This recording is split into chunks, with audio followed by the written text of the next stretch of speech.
So we'll start the class now. And we like to bow in. It's kind of a tradition. Been around for 50 years. So we just bow. Nothing pious, but sort of a wake up and a gesture of respect and good cheer to be here. Before we get started on the content of this class, I'd like to make a couple of announcements. Mika just asked about Tonglen, and in fact, we give both Tonglen instruction. That's a compassion practice that you can do for human beings, singular or plural, or animals, any sentient being, to relieve them of their suffering. You're not relieving them of a physical condition like a disease or something like that, but of their mental anguish. And you do this as a mental practice. And we'll give instruction in Tonglen and meditation to those who wish it in a separate breakout room next class and during the meditation instruction. One of us will take you away into this breakout room and give you the instruction if you wish it. Just a couple of announcements. Welcome, everyone. It's great to see you all here. I'm really looking forward to this personally. It's a great feast of the Dharma, of the Buddhist teachings. And it's a really wonderful text. First of all, I just want to mention that we do have morning meditation, which you're invited to join. We start every morning at 9 Eastern time and go until 10:15. You're welcome to drop in and out at any time if you wish. And that includes both walking, meditation, and Tonglen, just as we did tonight. I want to say a word about privacy and confidentiality. We do record these meetings, and we put them up on YouTube and then on a Facebook page so that people who can't be here can go and watch the recording. If you are concerned about privacy, I suggest that you just turn off the video so that we can't see your face. There are a number of people who have done that. That's fine, but we do ask that everyone identify themselves by name. And the reason for this is that we've been Zoom bombed in the past, and we don't want to be Zoom bombed again. And I think it just helps if people are present, at least with their names. And so there are a few people here who don't have names, and I would ask you to put them in. You can do that by simply, in the upper right corner of your picture, there are 3 dots. And if you click on those, a menu drops down, and one of the items on that menu is rename, and you can rename yourself. John, yes? John, they may not be able to. I think the settings for the session are that we don't allow that because some bombing, they would rename themselves to something. Oh, you might have to go into your Zoom. I just temporarily put the permission on so everybody can change their names now. Thank you, Laura. Thank you. On the ball. So maybe we could do that at the beginning of each meeting, is give the permission so that people can change their names. So iPhone, is that Joe Gluck? iPhone? No, I think it's not. If you could change your name, I'd appreciate it. And we had someone who, I don't know, did you make it in, administrator? Did that person make it in? Anyhow, that's the request. And you can also always, if you wish, turn off your video, and you do that in the same place, those 3 dots. There's a menu item that drops down, stop video, and I think that is working. And then the recordings will be available on YouTube, and from YouTube we put it to Facebook page so that you can see it if you can't come that time.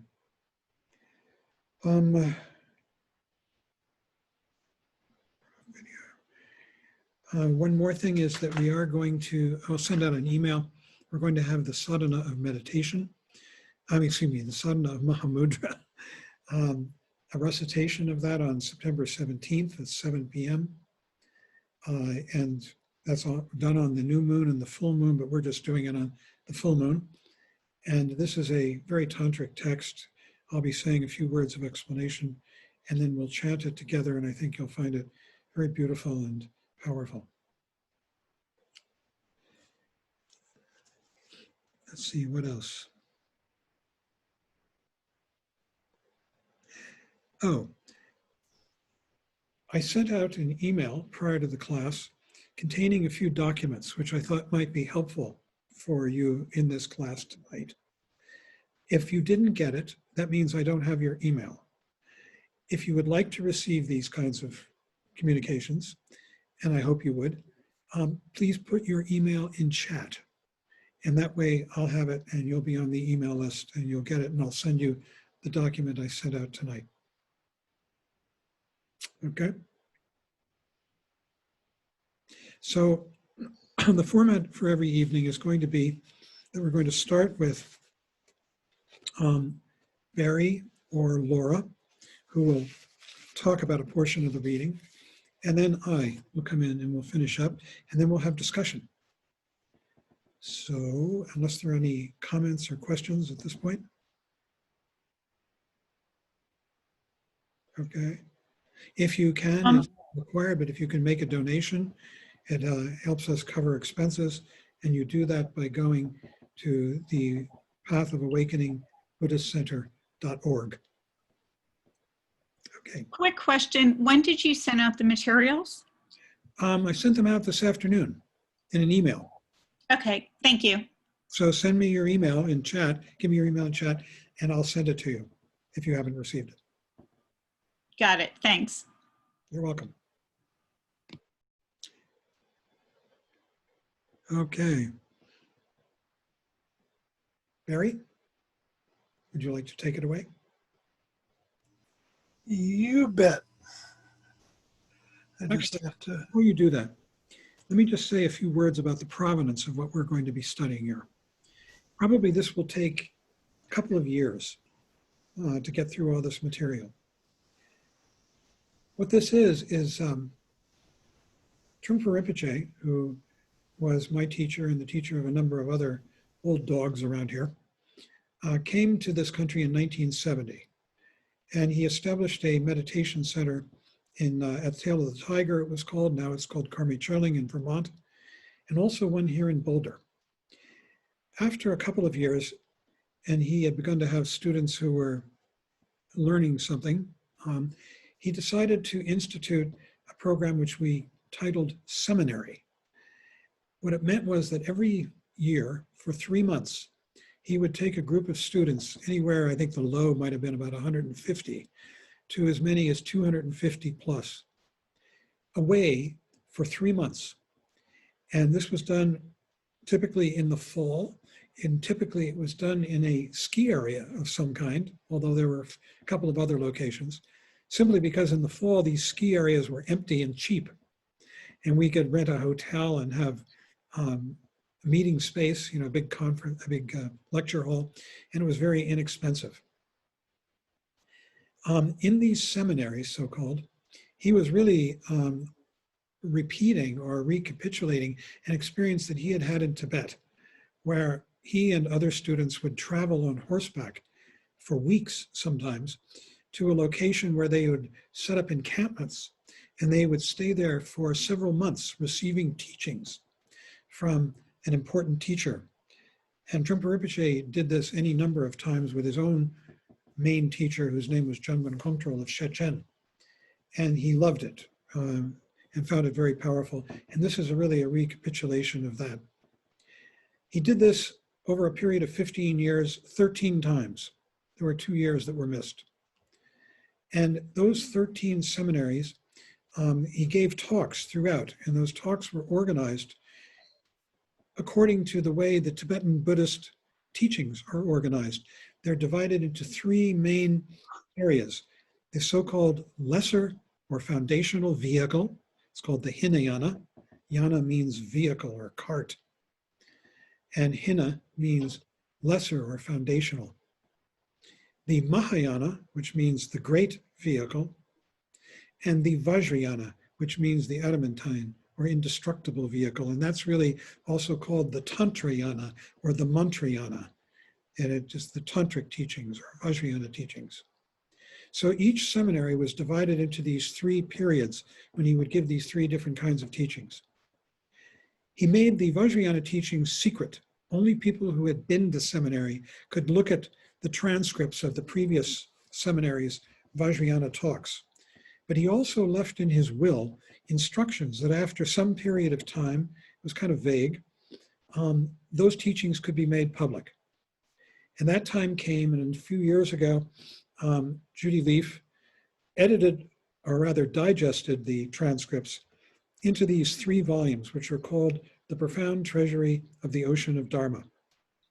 We are beginning with the first, the so-called Hinayana teaching. It's called The Path of Individual Liberation, and that title will become clear to you as we go along. So that each of these volumes is kind of a digest of all of those years of teachings. I think it's very rich. Trungpa Rinpoche's own root guru was a man named Jamgon Kongtrul, and he himself was an incarnation of a previous teacher who was also named Jamgon Kongtrul, who lived in the late 19th, early 20th century, and was a very great and famous teacher in Tibet. The original Jamgon Kongtrul, Jamgon Kongtrul Lodro Taye, his name was, wrote an encyclopedia of the Dharma. And Trungpa Rinpoche studied that in Tibet, and he had it. And at the seminary, he would use it to find inspiration for his talks. He would study it and then come in and give talks out of notes that he had made from reading Jamgon Kongtrul's encyclopedia. So that is a quick background on what we're doing here. We are going to go through all three volumes.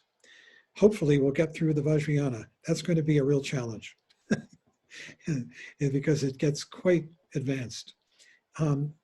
But we'll definitely get through the Hinayana, the Mahayana, and the first part of the Vajrayana. We'll see about the last part. So now we'll start.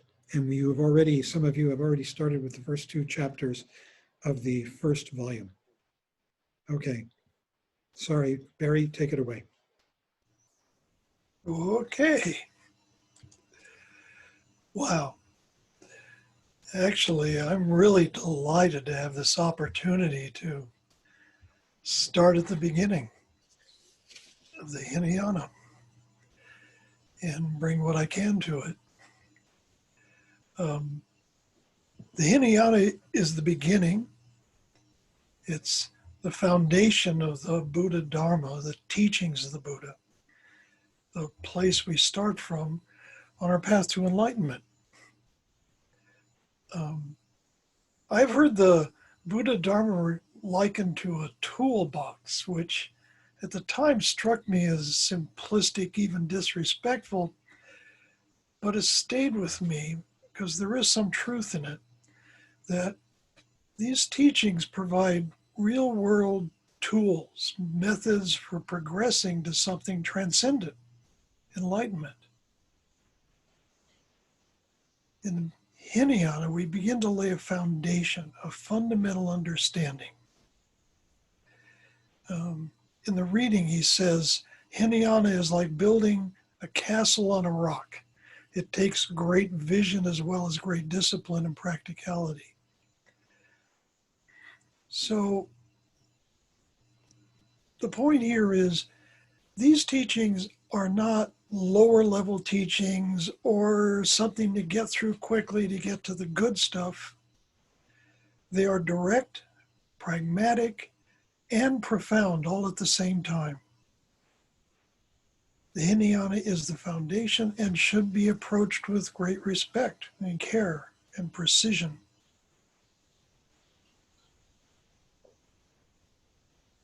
On this journey, we are aspiring to be like the Buddha, to become enlightened. What does that mean?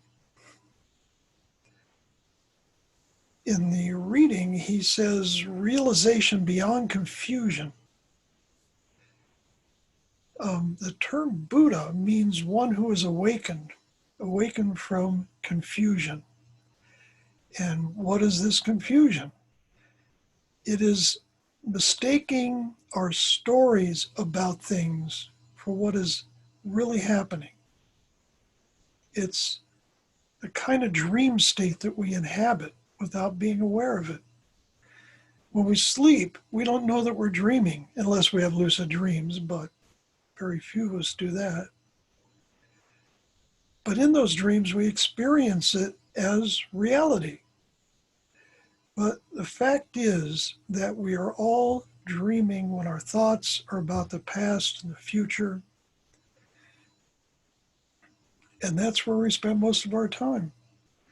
Enlightenment is awaking from our dreams and neurotic preoccupations, awakening from expectations, desires, fears, the play of ego. The preoccupations of our daily life, our habitual patterns of thought, are all part of our neurotic, confused state of being. Now, attempting to just dismiss them is not helpful at best. In fact, it is a dead end and will just lead to unproductive struggle. The way it works here, the Hinayana, is where we begin to see all of this as it is, to actually witness the spinning wheels of our mind, to begin to see how our misunderstandings, our confusion creates suffering. It is necessary to understand the neurosis of confusion. In fact, when we understand the neurosis of confusion, I guess you would say, when we begin to understand that perfectly, that is enlightened mind. And it is only enlightened mind that can really do that. Much more can be said about this, and in fact, John will be going into this in much greater depth and detail a little later in this class. So, this Dharma, the path that we are embarking on, is about working with the mind, and that requires an understanding of what is actually going on there. The nature, the quality of certain thoughts and feelings, the storybook nature of them, the stories we tell ourselves, and that knowledge and understanding gives us something to work with.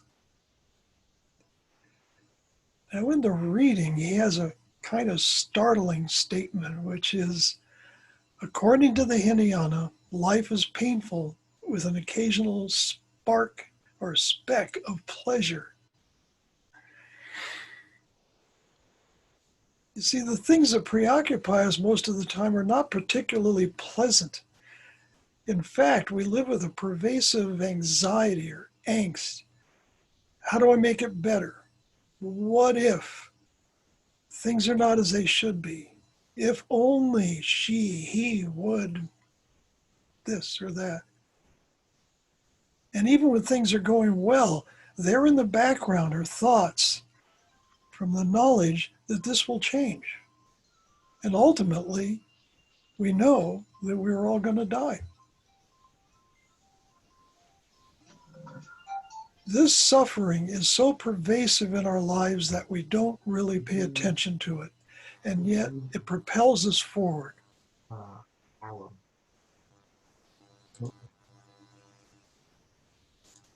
In fact,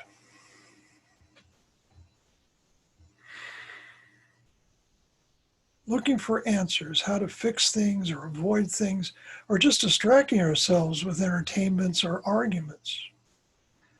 This is samsara, the expression of ego. There are moments where we're confronted with beauty that takes our breath away. Then we start thinking about it, and those thoughts are full of anxiety, longing, regret. How do I hold on to this? How do I get back to this experience? Our lived experience includes samsara, and nirvana. But for most of us, the turmoil of habitual neurotic preoccupation is where we live. All of us are in a stew of experiences of joy and suffering, longing and regret. This is samsara. And it is here that we can begin to change our allegiance, to come out of our dreams and begin to engage the world in a genuine way. Not in dreams of enlightenment or some experience after we die, but in the time we have left in this lifetime. The moments that remain to us in this lifetime are a very precious opportunity. The fact is, enlightenment is actually very simple, very ordinary. But for most of us, it takes a long time and a lot of practice and study to start to experience the truth of that. Discipline and dedication are required, but striving is not helpful, which may seem paradoxical. But working on the goal of enlightenment is an expression of ego. I'm going to become enlightened, a better person, more successful. The goal of enlightenment is to become an ordinary human being, become a citizen of this earth, to inhabit fully our humanity. And the Buddha was a completely ordinary human being.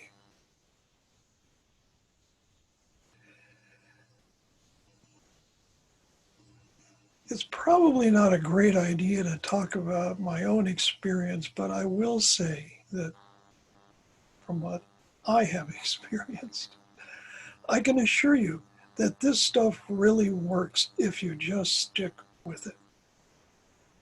I know that Chogyam-trungpa many times said, it really works, just do it.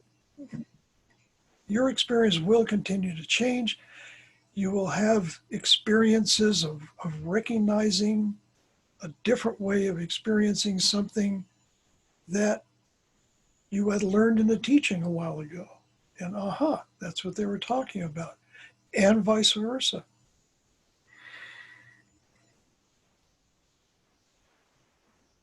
Now, also in the reading, he says, delusion is not regarded as catastrophic, and bewilderment is not regarded as terrible. Nonetheless, we are stuck with them. You see, our confusion, our ego are always with us. But seeing this, witnessing it, is the beginning. Witnessing the churning of the mind can be the foundation for the journey of the Buddha Dharma. All of this to say, we need to start with the basics and begin where we are. So I think we have a few minutes here for any discussion if you'd like before we continue.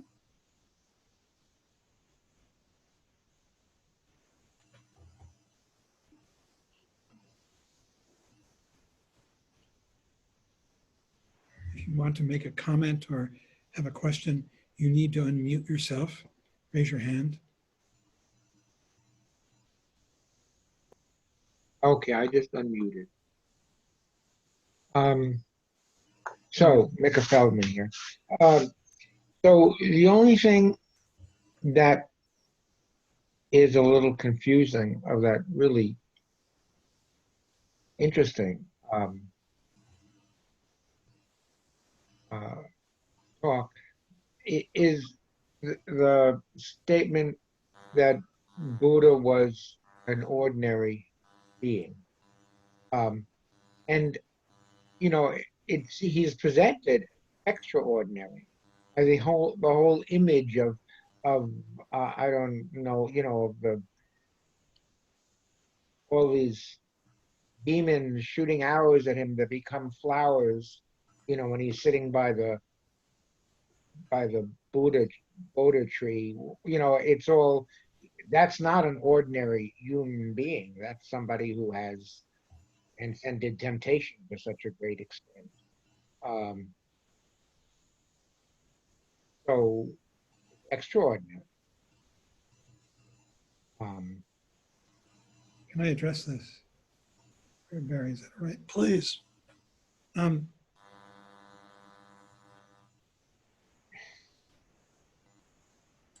in the context of all of us confused people, perhaps the Buddha seems extraordinary. But when Trungpa Rinpoche gave this teaching, what he was trying to emphasize is that if we wish to become extraordinary in some way, the path of suffering. And really what the path is about is becoming an ordinary citizen of this planet, of the universe, really a grain of sand.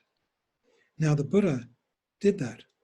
And then when he was describing this, Trungpa Rinpoche, he said he was a completely ordinary human being. And he looked out at us and he said, now you will make that into something extraordinary, you know?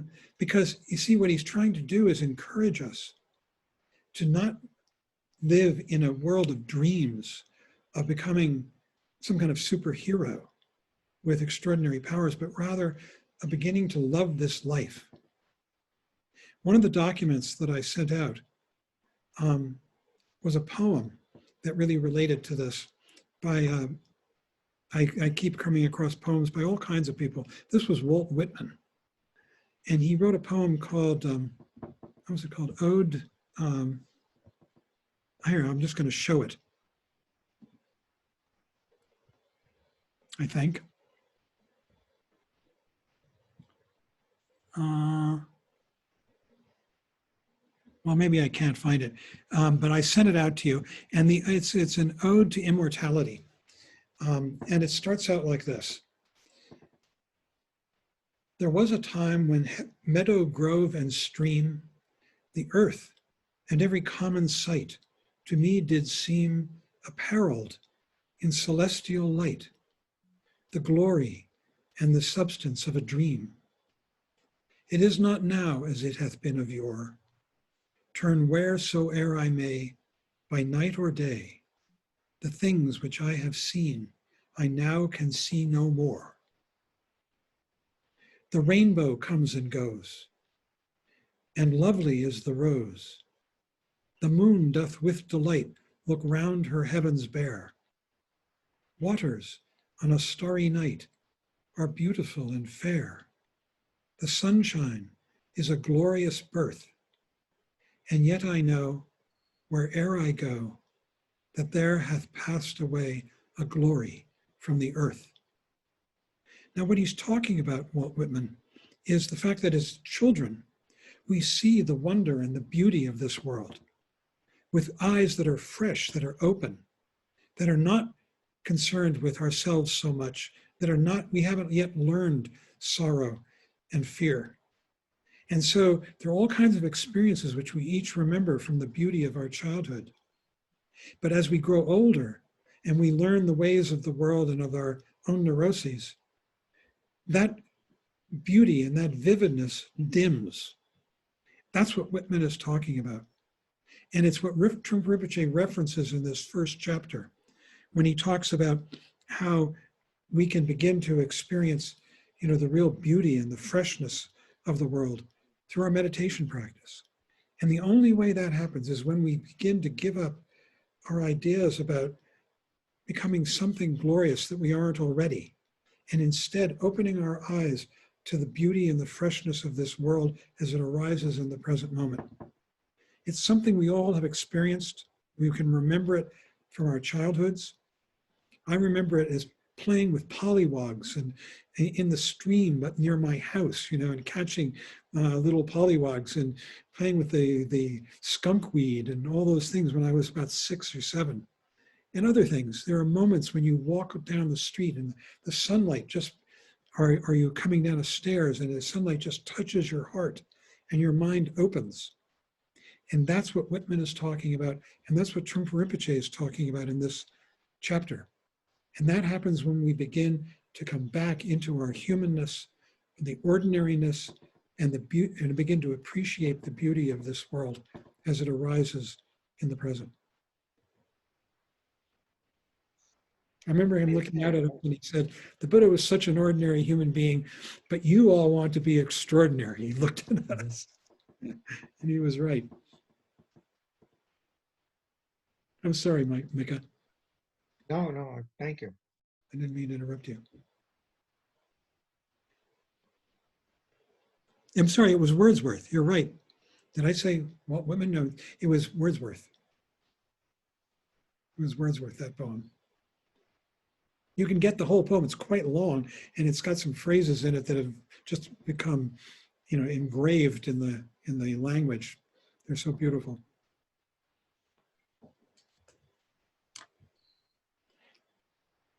Any more comments or questions for Barry?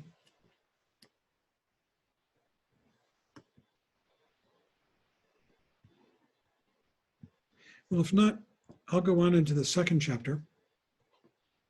And this is where we're really now beginning to get into the teachings, the foundational teachings.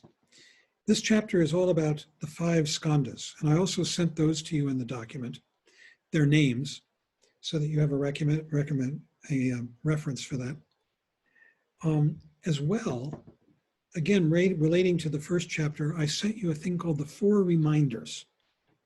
And this is a contemplation that you can do, if you wish, at the beginning of your meditation session. The Four Reminders are some fundamental truths that the Buddhists offer. The first one is, and Barry referenced this, it goes, joyful to have such a human birth, human births, difficult to find, free and well-favored. Free and well-favored means that you have the faculties you need in order to tread the path.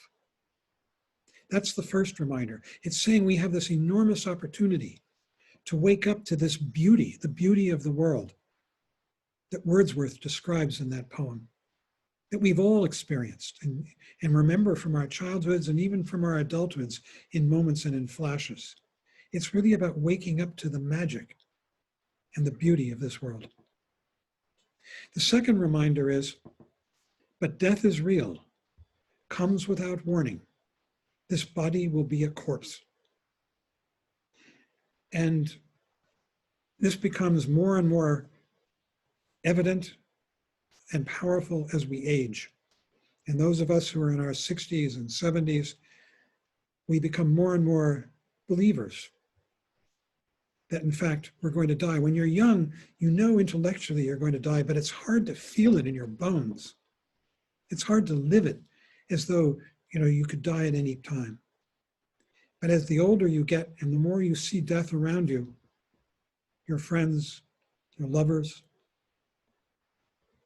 the more it becomes real. That death is real, comes without warning. I remember I had a friend, close friend, a student of Trungpa Rinpoche named Robin Kornman. And Robin was diagnosed with a form of cancer called mesoepithelioma. You get it from exposure to asbestos. And Robin had helped his father remove asbestos from schools when he was a young boy. And he had this cancer, it's fatal. And when you are diagnosed with it, you're given about 4 or 5 years to live. And you immediately start collecting money from Johns Manville. That's a firm that went out of business because they made asbestos. And they left this fund for people who have mesoepithelioma. So Robin was diagnosed with it. He knew he had 4 or 5 years to live. He began taking piano lessons. And in his 4th or 5th year, he had a friend, she was a doctor even, and she went with him to his piano lesson. She was his student. He taught Sanskrit and Tibetan. He was a scholar of Tibetan Buddhism, taught at the University of Minneapolis. And he went to his music lesson, took the lesson, stood up from the piano, and died. He knew it was coming, and yet it came without warning. The third reminder is samsara, meaning confusion. What Barry was describing, this constant attempt to improve things, this constant dissatisfaction with the way things are, our immersion in hatred, fear, jealousy, worry, fright, angst of all kinds. That's what samsara is. It's an ocean of suffering, unendurable, unbearably intense. And I remember Trungpa Rinpoche telling us, if only you could see the alternative, you would know how bad samsara is. He said. And the last reminder is, the laws of karma are unalterable. Cause and effect cannot be escaped. Excuse me, that's the third suffering. The third reminder. Samsara is an ocean of suffering is the fourth. The laws of karma are fundamentally the habits of mind, the dreams that we have developed and which repeat over and over again for us. And they play out and they determine the way in which we see our life as it arises in the present moment. We see it through the veil of the dreams that are habitual. We've learned them in the past. Perhaps you had an angry parent and you walk down the street, and whenever you see someone who reminds you physically of that person, you become frightened, as you were when you were a child. It's the dream playing out again. It's arising from your unconscious, as Freud called it. It's called the Storehouse Consciousness in Tibetan Buddhism. That's an ancient term. And in it, all these memories of habits that we've acquired lie dormant in seeds until they're triggered into awareness. And then they determine how we see the world, how we behave. That is the laws of karma, and we are bound to them. They are inexorable. So we begin to tread this path as we begin to realize the dilemma, the terrible situation that we're in. And we come to these Buddhist teachings and the so-called Hinayana, the beginning. Now, the Hinayana has two main aspects, two main benefits, you might say, that develop as you progress through the Hinayana. And it may take you a long time. It's quite an accomplishment to reach the end of the Hinayana, much less enter the Mahayana. But it's possible, and we can do it in this lifetime with commitment, with determination, with inspiration. As we become inspired, it's possible. And in fact, it's possible to tread the whole path from beginning to end in one lifetime. There's a great teacher, his name was Tulku Ujin. His sons are about, and so maybe you know some of them, Tsoknyi Rinpoche, Mingyur Rinpoche are two of the most famous. And Tulku Ujin said, if you study the most advanced Buddhist teachings, and we're going to get to those, what are called the Great Perfection teachings, you can achieve full enlightenment in 14 years. That was his pronouncement. It's kind of funny, but it takes a lot of dedication and a lot of inspiration and good teaching and good study. So there are two main aspects to the Hinayana. One is that you begin to develop peace of mind. This comes primarily from your meditation practice. Because when you practice meditation, from the very beginning, there are three main benefits. The first benefit when you start meditating is that you begin to see the extent to which you are lost in thought. Before that, we hardly even realize it. We're so lost in thought. We don't see it. You need to have an alternative, a gap, some space. And then we begin to be impressed by the extent, the extraordinary extent to which we live our lives dreaming. We walk through our days dreaming of the past, dreaming of the future. And those dreams are fraught. They are full of anxiety, unhappiness, a wish that things were otherwise. And so when we begin to start practicing meditation, the fundamental instruction is to come present. We can do that with an object of meditation, like the breath, which only occurs in the present moment, or anything. We can focus our mind on an object here in the present moment. And in doing so, we experience peace, a surcease from this suffering, a relief. And that peace only increases the further we go down this Hinayana path and begin to develop our meditation practice more and more. We start with a practice that's called Shamatha, which can only be done sitting on a cushion or in a chair. You can't do it as you walk down the street. You can't do it as you talk to somebody. You can't do it as you drive your car, because it's focusing one-pointedly on an object. And these are the three main benefits of shamatha. One is seeing how much you're lost in thought. Two is getting some peace. I heard a teacher say it's like having a really good nap. And the third benefit is that you begin to develop the ability to focus your mind in the present, to bring it back from dream into the present. The second kind of practice, and this is really what we're doing here, is awareness practice. Vipassana, it's called. Superior seeing, it's called. It incorporates shamatha. All of the benefits of shamatha are there. But in addition, we're practicing awareness of our environment. That's why we sit here and we're having our eyes open, and we're aware of the room in which we sit and anything and everything that passes in this present space. This is awareness practice.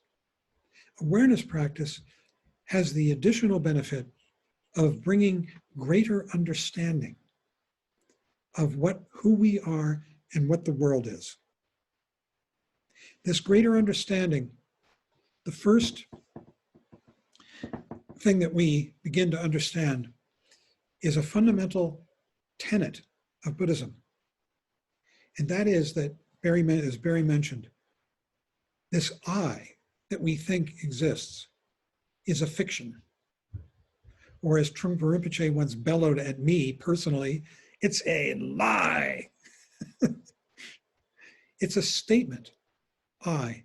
It's a story that we tell from time to time. That story has a hero or a heroine, and that hero or heroine is I. And it's fraught, that story. It's always about getting to a better place, getting rid of what we don't like, getting what we do like. And this is what I fundamentally is.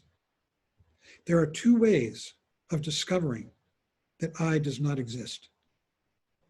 One is that we study the teachings, the intellectual explanation of why it's a myth, how it arises, this mistake. So we study it intellectually, we begin to become convinced intellectually. The second way that we begin to transcend or cut through this belief of I is through meditation.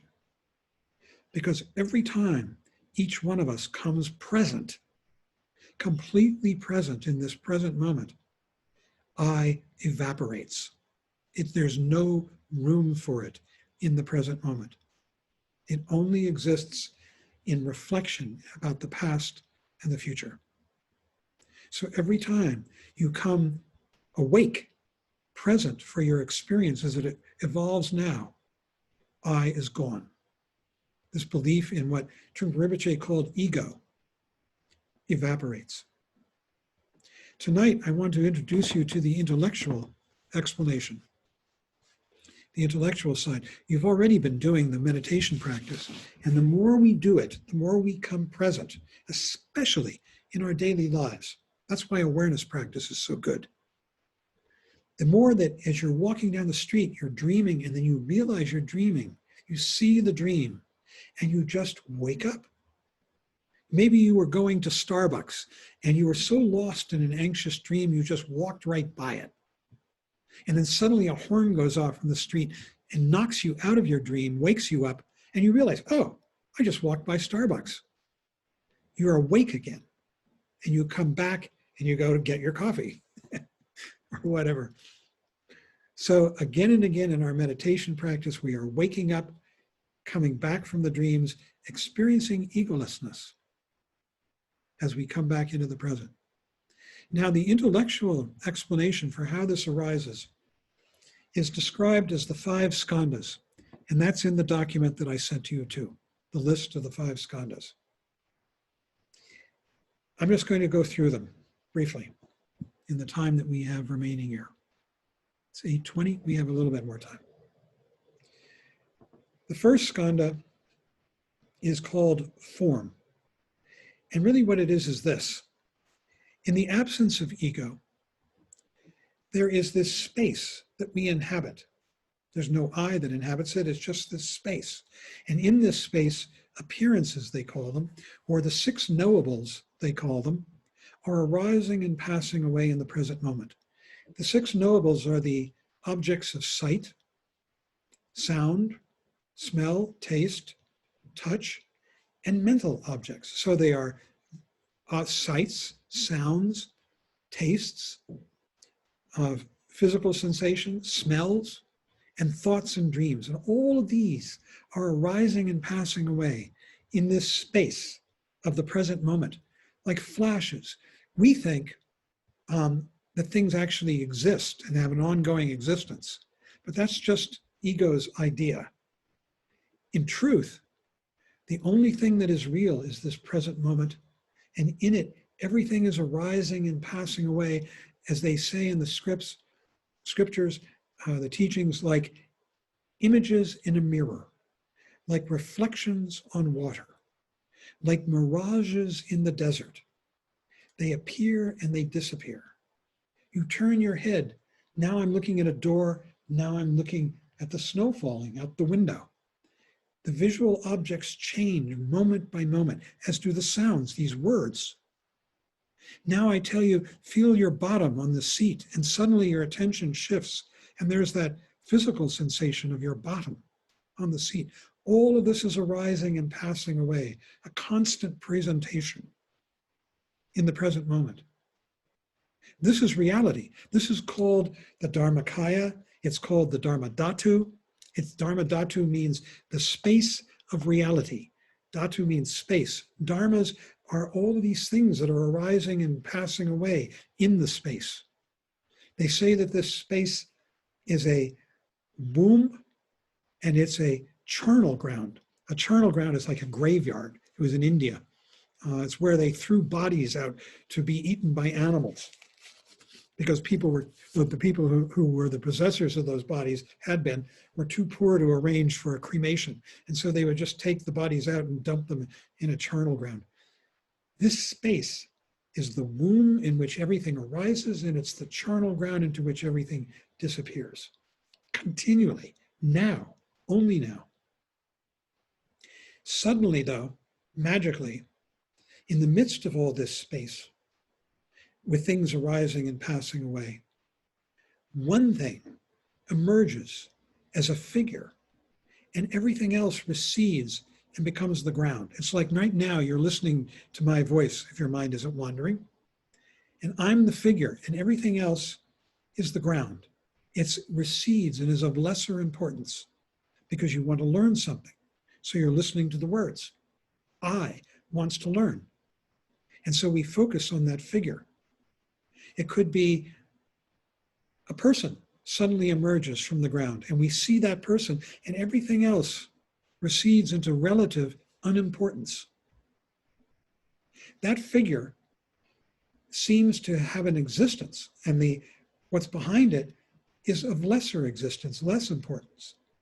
Not only that, but that figure that has emerged from the ground implies a perceiver of the figure, which is me, I. So that's there, therefore I must be here. It's a implication.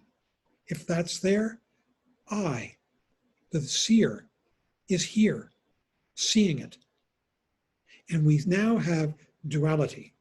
And this is the first skanda. It's called rupa.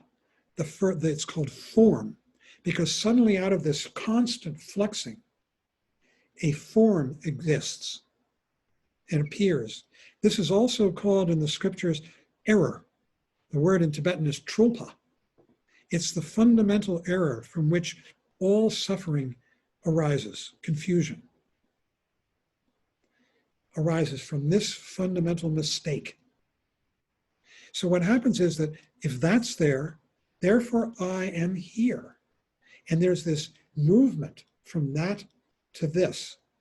Now, if you leave it there, it just dies. It goes away, like any other thing, like these words. They appear, and then they're gone. And if you leave that alone, that implication, if that's there, therefore I am here, it evaporates. And we're back into the space with everything arising and passing. But we don't want it to evaporate. If that's there, therefore I am here. And I want to consolidate my existence. I want to make sure that I'm okay here, going to endure. So what happens? I reach out and feel the quality of that other, that person, that thing that I've identified. This form shows up and implies that I'm here. And then I reach out to that and want to feel it. Is that other out there for me, against me, or indifferent? I want to know because I'm concerned about my existence. That's the second skanda, the second development of ego. It's called feeling, that the feeling arises of, is the other for me, against me, or indifferent? The third skanda then is, if I determine that it's for me, I want to have a relationship. I want to pull it to me, take it close. If it's against me, I want to push it away. And if it's indifferent, then I don't care. These are called the three poisons of hatred, passion, and indifference. They're the three ways that two things can relate. They can get closer together, further apart, or stay the same distance. So this fictional other arises. It implies I here. I want to keep the whole thing going. I want to make sure. We're constantly looking for a reference point, proof that we exist. We want to have things to relate to. And so we reach out and we feel the quality of this other. And depending on whether it's for me, against me, or indifferent, then we have the third skanda, which is impulse perception.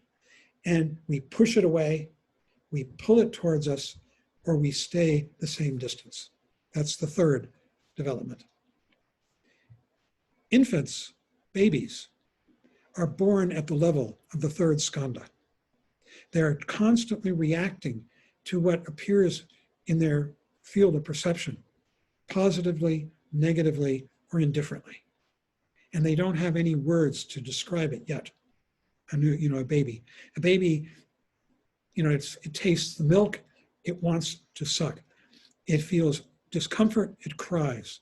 And if there's neither of those two things, positive or negative, are happening, then it stays indifferent. Now, this is not an efficient way to maintain ego. So for instance, I always tell the story. I remember when my first daughter was about 18 months to whatever age it was when child begins to develop language. And she was a toddler and she was in the kitchen and she put her hand on the stove and it was hot and she burned her hand. Her mother taught her, pointed to the stove and said, hot. And after that, my daughter would wander into the kitchen and she'd look at the stove, and whether it was hot or not, she would look at it and she would say, hot. This is what we begin to do. We begin to categorize the experiences which are for us, against us, or neutral, and develop words so that we can more efficiently maximize our pleasure and minimize our pain. This is the fourth skanda, the development of intellectual concepts and systems, and they become quite elaborate and complex. These conceptual systems for ordering our lives in an attempt to minimize pain, maximize pleasure. Then what begins to happen is that things begin to become very confused. And the energy of the second and third skandhas, which is the push-pull, acceptance, rejection, and the concept of the fourth skandha begins to mix together like water and paint powder. And we begin to get the full-blown emotions and discursive thoughts of the last skanda, the fifth, which is called consciousness. Vajrayana in Sanskrit, in the document I sent to you. And what consciousness is this mixture of the energy of the push-pull and indifference with the stories that we tell. And we begin to get full-blown emotional storylines. So for instance, I love him, her, because they have blue eyes and they're nice to me and they're so smart and they, are very kind. And we have all these stories that we tell. I hate this other thing because it makes me uncomfortable and it makes me feel ill and blah, blah, blah. And we begin to live our lives in this emotional haze of these stories that are mixed with emotions. And in the fifth skanda, it gets quite complex. And in fact, we begin to live in emotional worlds, patterns that repeat over and over again. These are called, and we'll be going through them later, the 6 realms, or the 3 worlds, 3 dhatus. And what it means is that in our lifetimes, we develop particular patterns, each one of us, patterns, emotional patterns, and they're classified primarily into 6 types. I'll give you an example of one. Let's see. How about the jealous God realm? That's the 5th realm.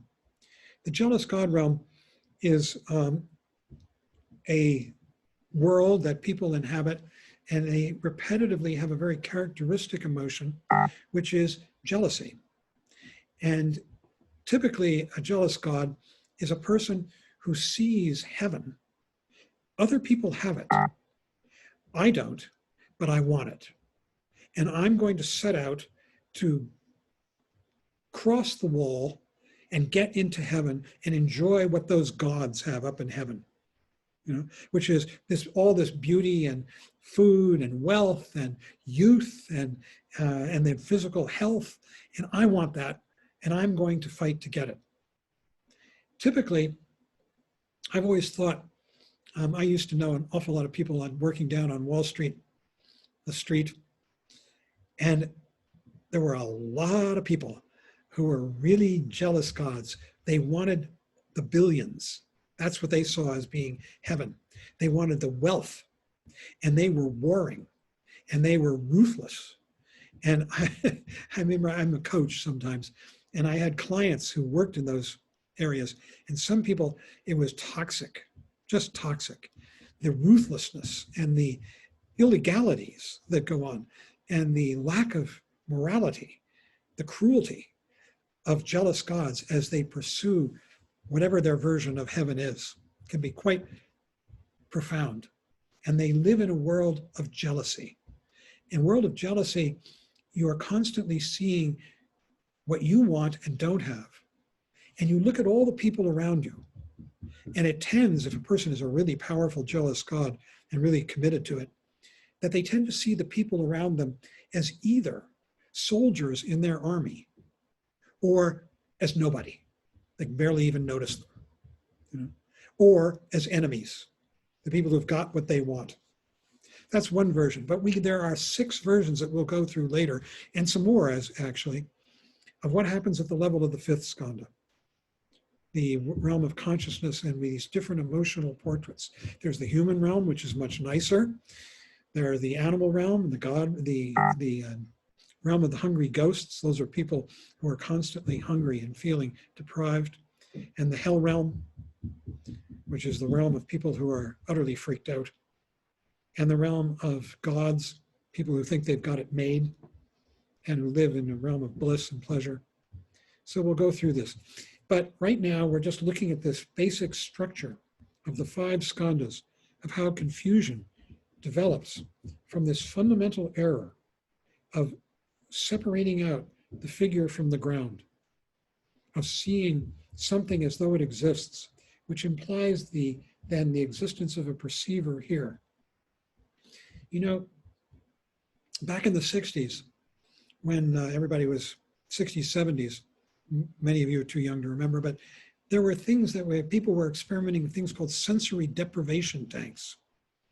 Maybe you remember this, some of you, where they would take a person and put them and try and cut off all external stimulus. It's hard to do, maybe impossible. But they would put somebody like in this bath of water, and it would be at the body temperature, and they'd be floating, and they couldn't touch anything, and they would deprive them of sensory deprivation, of all the sensory input.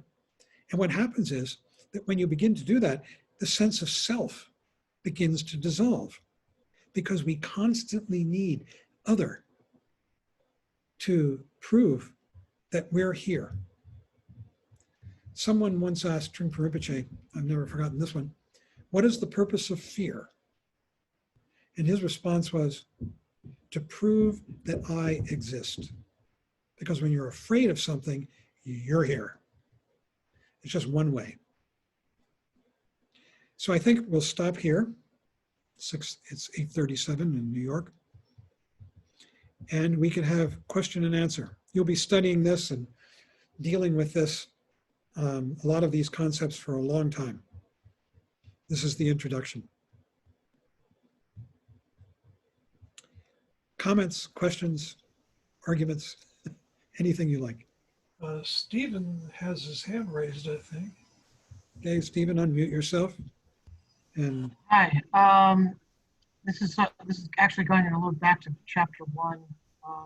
Something that Barry kind of alluded to a little bit. He was talking. It's the where it says that the desire to be enlightened can be a problem. It's when it is not at all important to you that you will attain it. mm-hmm. So I was wondering if you, because it sounds like a contradiction. I was wondering if you could bring some clarity to that. Sure. That kind of. To me, it's a little confusing. It sounds like a contradiction. It is a contradiction, and it's one that you deal with throughout the path, and it's one that dissolves as you go along the path. It's way it works is like this. We need, in the beginning, to have the motivation to achieve release from suffering, to achieve perhaps insight into the nature of reality.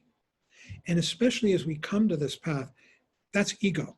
That's I who wants to do that. But what begins to happen is that as we progress along the path, that sense of I, you begin to realize, is an obstacle to achieving the very things you're trying to achieve. So when you come present in your awareness, you have to let I go. If you're still thinking about I, you're not really present. You're thinking about I. And so this contradiction that we deal with, the motivation, to tread the path, comes from I, and yet the actual treading of the path has to do with letting it go. And the stages of the path, through the Hinayana, and then the Mahayana has 10 stages that lead up to enlightenment itself, which is the end of the Mahayana and the entrance into the Vajrayana. Those stages are a constant falling away, or a thinning out, a diminution of the sense of I. We call it the watcher. The watcher is the guy who sits on your shoulder and says, am I doing it right? Am I doing it wrong? Now I've got it. No, I don't. I'm totally messing it up. Oh, no, maybe I'm getting it now. It's like I imagine the watcher as being like a parrot dressed in a Keystone Cop outfit with a hat on its head, like a cop's hat, and it's saying, oh, that's good. Oh, that's bad. Oh, do this, don't do that. That watcher falls away, gets thinner and thinner all the way along the path. And they say of the last stage of the Mahayana, which is just before enlightenment itself, that the person, the practitioner, realizes that they're just about to achieve enlightenment, but something is holding them back. What is it? And then they realize it's the self-consciousness of thinking, I'm going to achieve enlightenment. And with that, they pass through it. So that sense of ambition is necessary, especially in the beginning. and it just becomes thinner and thinner. And at the end, you become a completely ordinary human being. That's what he says. Does that make sense? Does that help you? It's the fundamental conundrum of this path. Yes, thanks. Okay. Thank you. It's a great question. Who else? John, Where are we? this is Dean. Hi. Thank you, and thank you, Barry, as well. Hi, Dean. I just, you, I'm not sure I caught something you had said. You were talking about Hinayana having two benefits or aspects, and the first of those is you begin to develop peace of mind. And I'm not sure in the things you were saying afterwards if I caught which was the second aspect or benefit of Hinayana. The second is that you begin to understand egolessness, selflessness, and what it really means. You begin to actually experience it. That's the second benefit. And you deal with it in two ways. One is the experience of it by coming present, and the intellectual understanding of it by studying the teachings. And they reinforce each other, those two, the meditation and the study, all through the path. The meditation and the study reinforce each other. Here, the meditation is that you experience egolessness simply by coming present. At first, the watcher is so present. See, the watcher is another name for ego. Ego, by the way, let's talk about that for a second. The real term in the Buddhist teachings is just the self. It's the Buddha took the Hindu term Atman, which is usually translated as soul or self or I. And he used it, he says there is no such thing. Now, in coming to the West, in fact, wherever Buddhism has gone, it's looked for a translator, a cultural translator, something to make it familiar and understandable to the natives.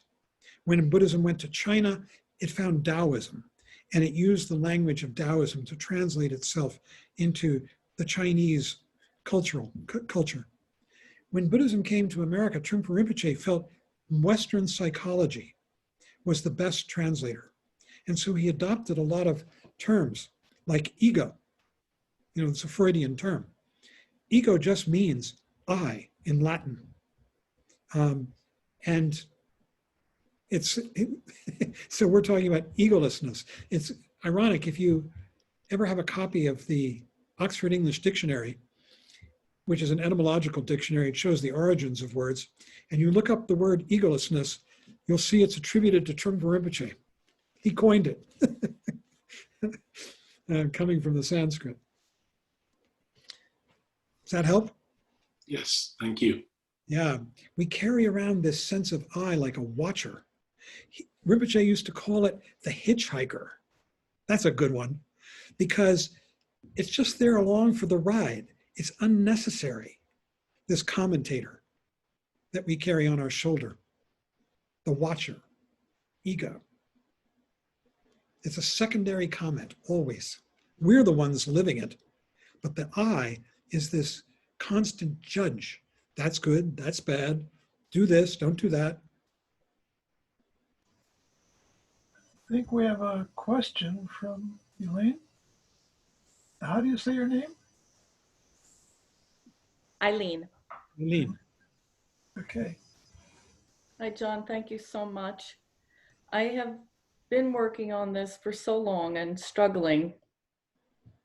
And one of my favorite books is The Four Agreements, which is about not taking everything personally, one of the agreements. So no matter how much I work on this, it's just a constant. And today was very challenging. I'm working with a new company, and today there was no feedback to we're on a team and we chat all day, and there was no feedback. And the entire day I made it up that I did something wrong, that something's going on and it's all about me. So I was in a place of suffering.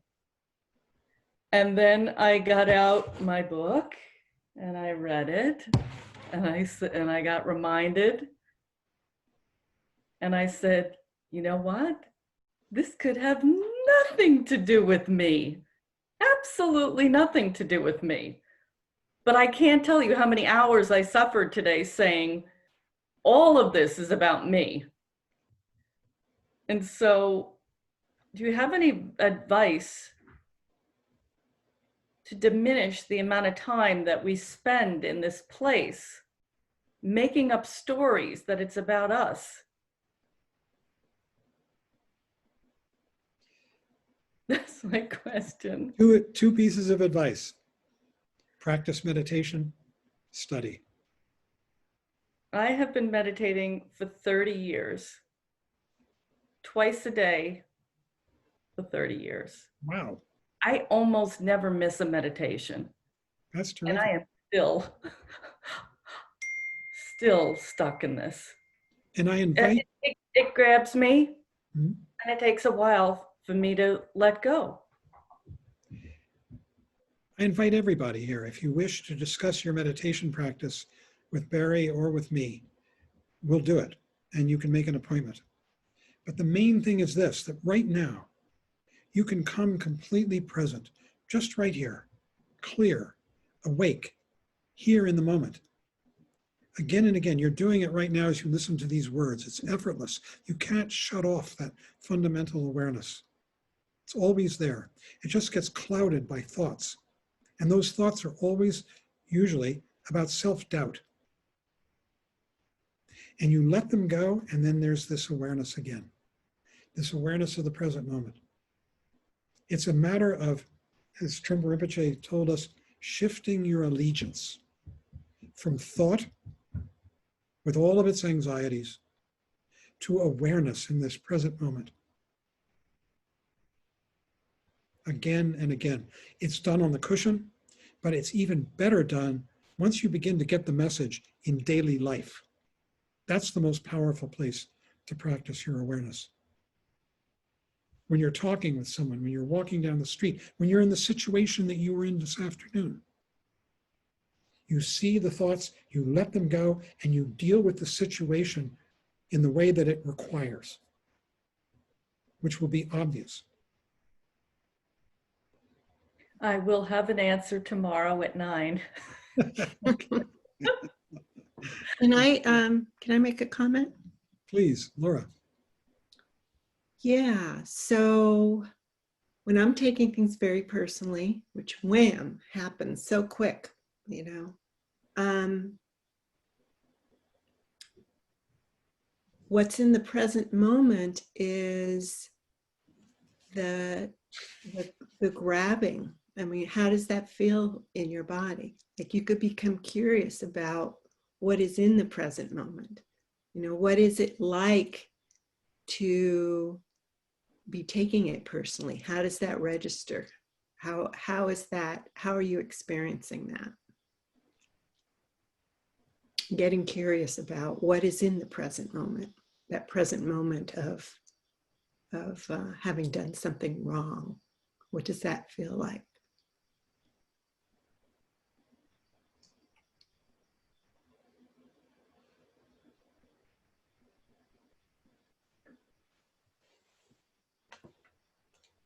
Not good. Yeah. Yeah. And what is not good? Where is that? Is there a location in your body? It's not like staying with the story about what I did wrong. It's actually that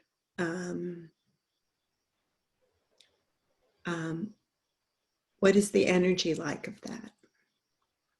Maybe that makes no sense, but we'll get there. Well, I lost about 6 hours just trying to figure out what was going on. Yeah, yeah. So it really took your attention. Yeah. I mean, in between working all day, you know, the mind is. Yeah. So the experience was of that pull, right? That had on you. Was there a felt sense of that obsession in a way of coming back each time? You know, what was that like? What's the quality of that? Keep coming, you know, like almost like you were meditating on your blame, right? it being the center of your focus. Well, it was just amazing that there was no other possibility except it was me. Yeah. And then by the end of the day, I said, did that other person quit? Because they're not there. So tomorrow I'm going to find out what happened to the other person, because she was fit to be tied. And I thought, she's not talking to me. And I went, maybe she had it up to here and she quit. Yeah. So you already had a little more space there. It wasn't just one possible thing. But I think for everybody on the call, we do this all the time. We make up stories and we totally believe them. Yeah. They're true. Yeah. And you notice that by the end of the day, right? Kind of like when you come back to your meditation, you notice you were dreaming and now you're back. So that's good. Yeah. The answers always come in meditation. Not always, but often. So I have a question here from Chris. Oh, this is Chris. Is it all right if I read this? Well, I'll just address the issue.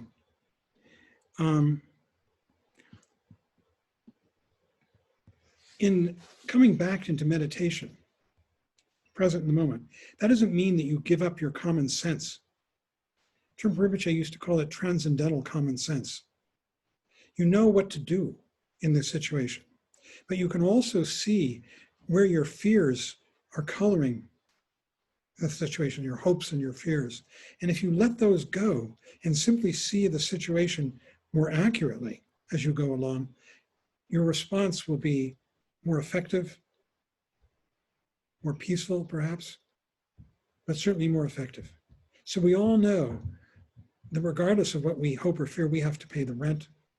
We have to take care of the people that we take care of, including ourselves. There's a lot of transcendental common sense that goes along. And that the reason it's transcendental is that you don't really need to be thinking about it. You just know it right in the situation.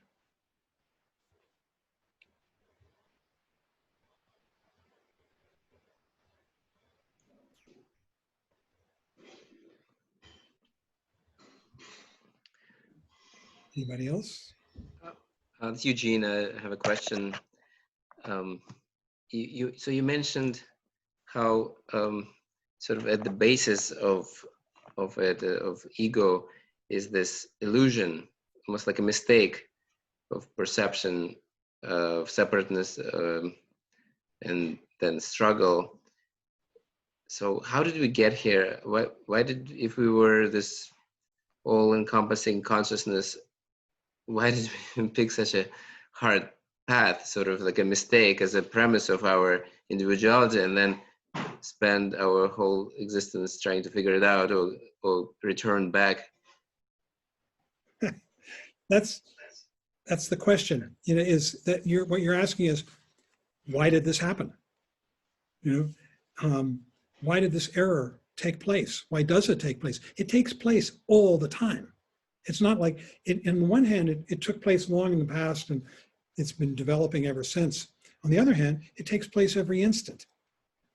And the Buddha said that this question is not helpful.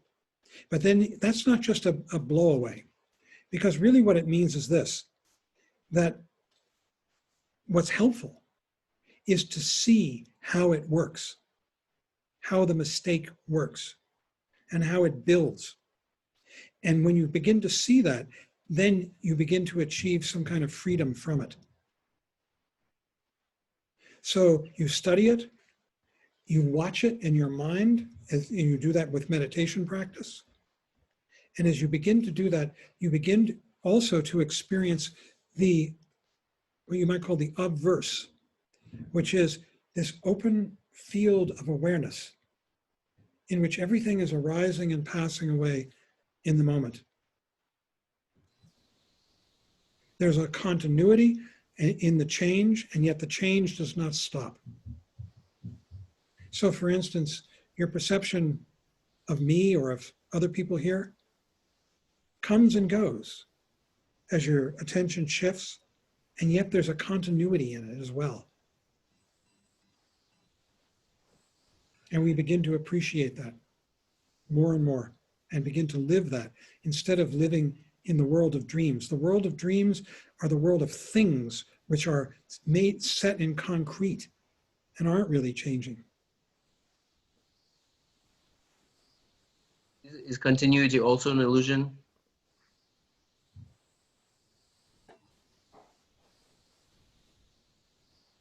I don't think so. The fundamental continuity of all is consciousness itself. That it's always now, and this now is always lit with knowingness. The word tantra literally means continuity. And what it's referring to is that continuity of awareness that never departs. It's not a thing, you can't find it, you can't grasp it, and yet it illuminates the present moment continually. And we let rest in it. Here's another key thing about the path and about your meditation practice. The best is rest. That's all, it's a poem. That the best meditation practice is completely effortless because your awareness is already here. It's a matter of letting go of the effort and coming back to this. This is the Vipassana. This is the awareness.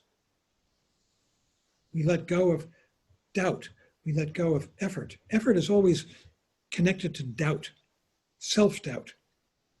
Things aren't right, so I need to make an effort to fix them. The Buddhist path of meditation is one of letting go of that kind of effort and coming back to this awareness which is with us every instant.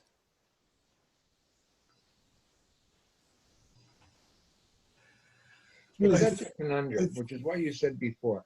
Because of course, the only thing that leads you to a point of letting go is ego. I mean, that's what it is. I have to get to the point of letting go because this is what I have to do to be able to let go. There's always that I there. I mean, the only reason I sit is because, well, I'm trying to sit is because I know that that's the best thing to do for myself.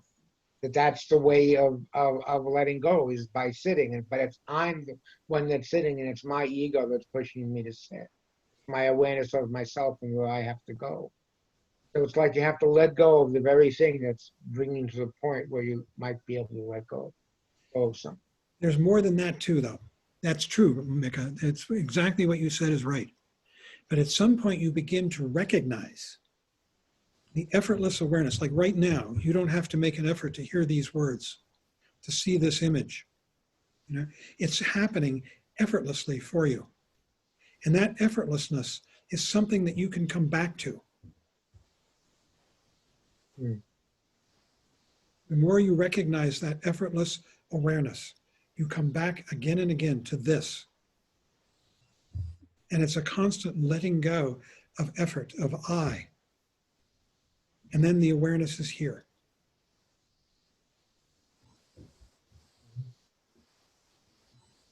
The highest form of meditation, which is really just the perfection of Vipassana, what we're doing, is letting go into this effortless awareness that is here already. That's why it can be effortless, because it's already here. If it weren't, you would have to make it. You would have to create it, and that would involve effort. At the highest levels of the teachings, they call this resting in the nature.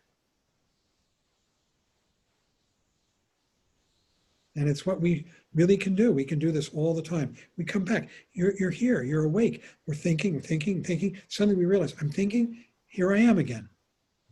Awake. It's that simple. They say Gentlemen, again. we are running. Yep. We are running kind of late here. Are we? Oh, yeah. Sorry, I lost track.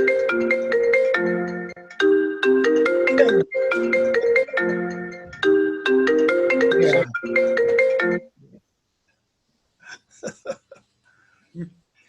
Well, perhaps we should end then. The assignment for next week is going to be chapters 2, 3, and 4. Excuse me, 2 and 3. And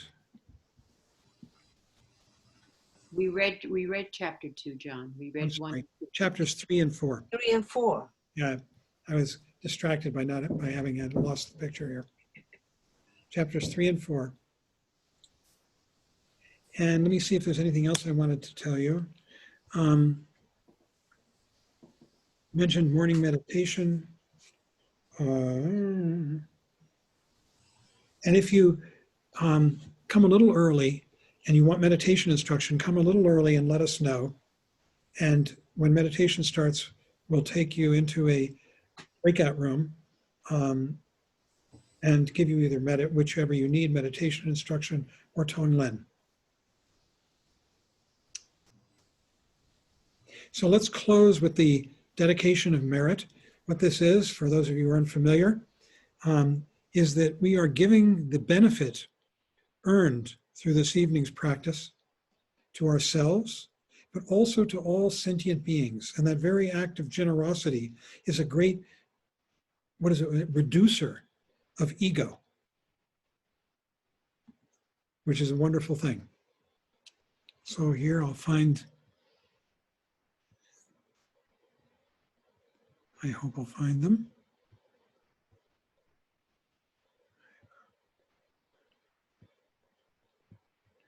Here we go.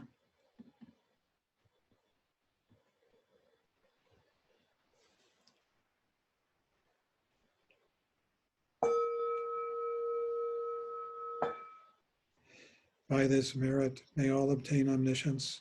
May it defeat the enemy wrongdoing.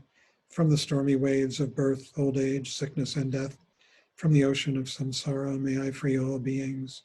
By the confidence of the golden sun of the great East, may the lotus garden of the Rigden's wisdom bloom.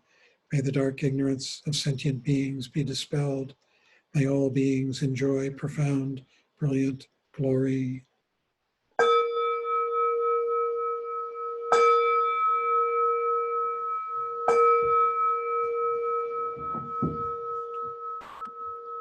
So thank you, everybody.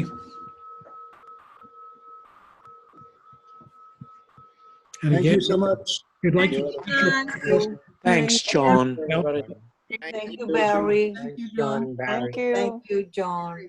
Thank you, everybody. Thank you. And thanks, Barry and Laura. Hey, Mark, nice to see you. I've seen you too. Bye, Mark. see you, Mark. Hey. So long, guys. See you next week. Bye, Kurt. Bye. Nice to see you, Mark. Tony. Big smile. Nice to see you. It was nice hearing you teach, Barry. Thank you. It's a real privilege. It You really is. emanate that you feel that privilege. Good. Thanks. I keep hovering over the leave button, but I'm really attached here. I know what you mean, Dan. I can't leave the meeting. Don't go, Dan. Be the last one to leave. There's some force keeping my cursor away from the leave button. Must be ego. Okay, well, I'm going to end. Sorry. Okay. Cool. Thank you. That would help. Have a good night. So long. Bye. Bye, Tony. Bye, John. Good night. Good night.